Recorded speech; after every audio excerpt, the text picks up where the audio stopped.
take a look what happened. America के पूर्व राष्ट्रपति डोनाल्ड ट्रंप ने पेंसिल्वेनिया की अपनी रैली के दौरान गोलीबारी की घटना के बाद कहा है कि उनके कान के ऊपरी हिस्से पर गोली लगने से वो घायल हुए हैं। पूर्व राष्ट्रपति ने अपने ट्रुथ सोशल अकाउंट पर कहा, एक सरसराहट की आवाज़ और गोलियों की आवाज़ सुनकर मैं तुरंत समझ गया था कि कुछ गलत हुआ है और तुरंत गोली मेरी त्वचा को छूकर निकल गई। बहुत सारा खून निकल गया था तो मुझे एहसास हुआ कि क्या कुछ हो रहा है।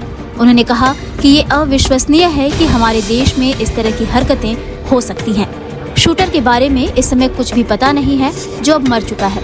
अपने पोस्ट में आखिर में उन्होंने लिखा, गॉड ब्लेस अमेरिका। दरअसल ट्रंप पेंसिल्वेनिया में एक रैली को संबोधित कर रहे थे और इसी दौरान गोलीबारी के बाद पूर्व राष्ट्रपति ट्रंप घायल हो गए। हालांकि उन्हें तुरंत वहां से निकाल लिया गया था। इस घटना के बाद डोनाल्ड ट्रंप को अपने दाएं कान पर हाथ रख के जाते हुए देखा गया। ट्रंप की रैली के दौरान कई बार गोलियों की आवाज सुनने को मिली। आवाजें आने के ठीक बाद सीक्रेट सर्विस एजेंट्स उन्हें तुरंत मंच से उतारकर गाड़ी में लेकर गए। इस दौरान डोनाल्ड ट्रंप मुट्ठी भींचकर समर्थकों का उत्साह करते भी दिखे। ट्रंप के कैंपेन ने एक बयान जारी करके कहा है कि वो ठीक हैं और स्थानीय मेडिकल फैसिलिटी उनकी देखरेख कर रही है। कानूनी एजेंसियों के सूत्रों ने अमेरिकी मीडिया को बताया है कि इस घटना में एक संदिग्ध पुरुष हमलावर और एक दर्शक की भी मौत हुई है।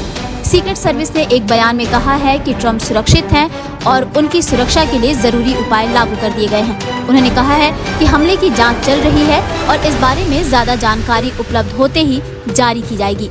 राष्ट्रपति चुनाव के लिए रिपब्लिकन पार्टी के उम्मीदवार Donald Trump swing state Pennsylvania के बटलर में अपने समर्थकों को संबोधित कर रहे थे। उसी समय गोलियां चलने लगी। जैसे ही ट्रंप ने मौजूदा राष्ट्रपति जो बाइडेन और उनके प्रशासन के बारे में बोलना शुरू किया, गोलियों की आवाज आने लगी। इस घटना के बाद राष्ट्रपति जो बाइडेन का एक बयान आया है। उन्होंने एक्स पर लिखा है, मुझे ये जानकर राहत मिली कि ट्रंप सुरक्षित और स्वस्थ हैं। अमेरिका में इस तरह की हिंसा की कोई जगह नहीं है। हमें एक देश के तौर पर संगठित रहना होगा। हमें इस घटना की निंदा करनी होगी। इसके प्रायोजक हैं एडवांस कंप्यूटर, निकट इंडियन बैंक, बूढ़नपुर, आजमगढ़। यदि आप अपनी बच्चे को कंप्यूटर की उत्तम शिक्षा देना चाहते हैं तो तुरंत संपर्क करें।